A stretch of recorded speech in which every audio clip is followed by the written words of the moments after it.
أعوذ بالله من الشيطان الرجيم بسم الله الرحمن الرحيم জি শুনো, মনোযোগ সহকারে শুনো। কোরআনের আয়াত, সূরা আলে ইমরান। আল্লাহ সুবহানাহু ওয়া তাআলা এই আয়াতের মধ্যে, এই সূরার মধ্যে আল্লাহ কি বলছে, সূরা আলে ইমরানে আল্লাহ কি বলছেন, ভালো করে গুরুত্ব সহকারে শুনো এবং বুঝো, সেই মোতাবিক আমল করার চিন্তা চেতনা নিয়ে বুঝার চেষ্টা করো। আল্লাহ সুবহানাহু ওয়া তাআলা কি বলছেন?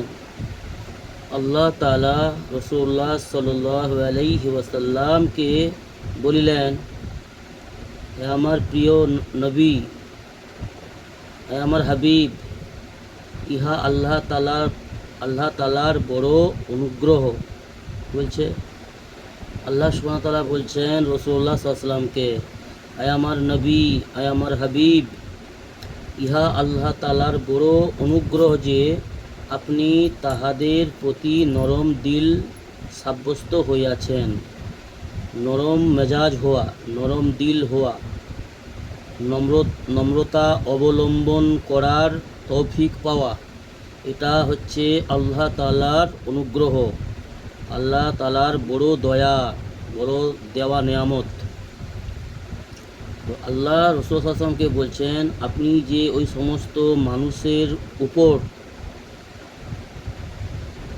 নরম দিল হয়ে সাব্যস্ত হইয়াছেন, এটি আল্লাহ তাআলার বড় অনুগ্রহ। আর যদি আপনি রুক্ষ স্বভাব ও কঠোর অন্তরের অধিকারী হইতেন, তবে এই সমস্ত লোক তবেই আপনার নিকট হইতে বিক্ষিপ্ত হইয়া যাইতেন। যদি আপনি রুক্ষ স্বভাব, কঠোর অন্তর যদি আপনার হইতো, যদি আল্লাহ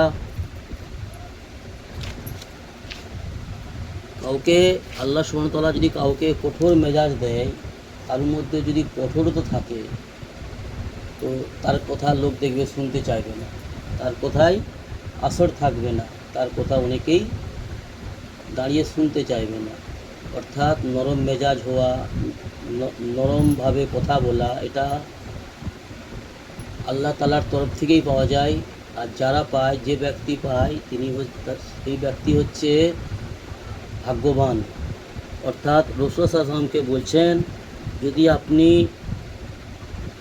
রুক্ষ স্বভাবের হইতে, মানে একটু কড়া মেজাজি বা কঠোরভাবে কথা বলা, এমনটা যদি আপনার মধ্যে থাকিত, এমন গুণ, তাহলে কবেই এই সমস্ত লোকেরা আপনার নিকট হইতে বিক্ষিপ্ত হইয়া যাইত, মানে আপনার থেকে সরে যাইত, ক্ষেপে যেত।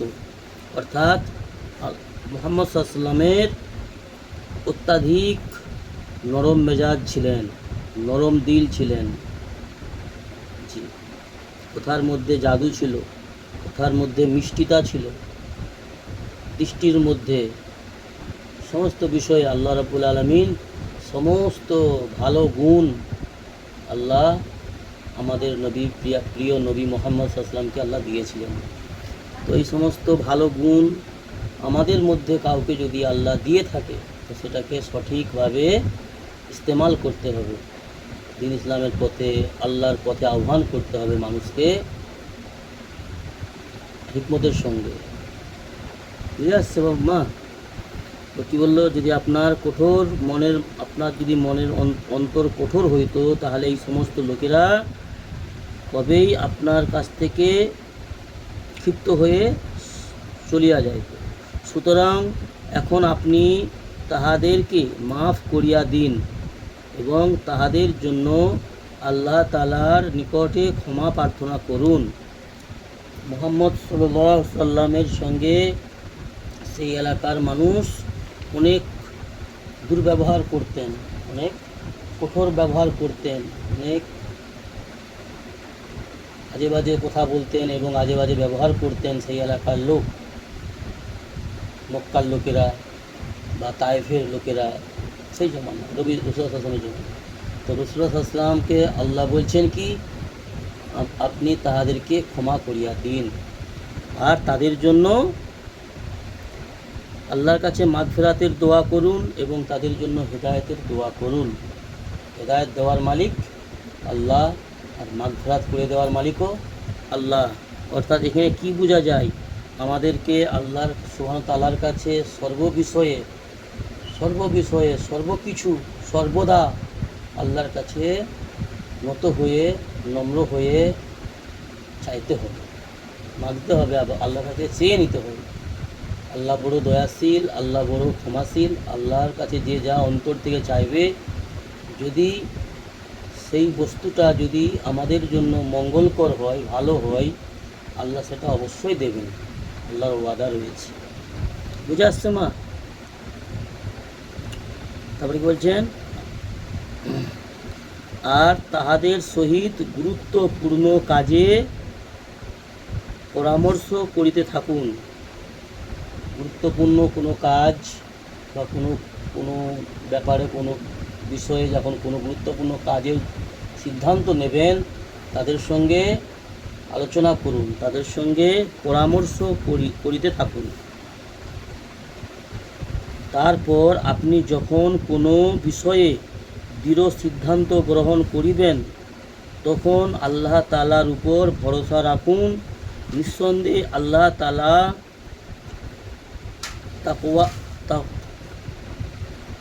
তাওয়াক্কুলকারীদের পছন্দ করেন। নিঃসন্দেহে আল্লাহ সুবহানাহু ওয়া তাআলা তাওয়াক্কুলকারীদের পছন্দ করেন। মানে আল্লাহর তরফ থেকেই সমস্ত কিছুর ভালো ফায়সালা আসে, এই বিশ্বাস, তাওয়াক্কুল। এমন ব্যক্তি যারা আল্লাহ রাব্বুল আলামিনের উপর পুরোপুরি আস্থা রাখে, বিশ্বাস রাখে যে আল্লাহ সুবহানাহু ওয়া তাআলার তরফ থেকে আমার জন্য ভালো ফায়সালায় আসবেন, বা আমাদের জন্য বা আমাদের সমাজের জন্য, এই বিশ্বাস যদি কেউ রাখে অন্তরে, আল্লাহ তাআলা তাকে অত্যাধিক, এমন ব্যক্তিকে আল্লাহ তাআলা অত্যাধিক পছন্দ করেন। সূরা আলে ইমরান। বুঝে এলো? এই কথাগুলোকে গুরুত্ব সহকারে শোনা, কোরআনের আয়াত, কালামুল্লাহ, আল্লাহর কালাম, গুরুত্ব সহকারে শোনা এবং বুঝার চেষ্টা করা এবং আমল করার উদ্দেশ্য নিয়ে জীবন অতিবাহিত করা, এটাই হচ্ছে একটা প্রকৃত মুমিন মুসলমানের পরিচয়। বুঝে আসছে? আল্লাহ আমাদের সহি বুঝদান করুন। আল্লাহুম্মা আমিন।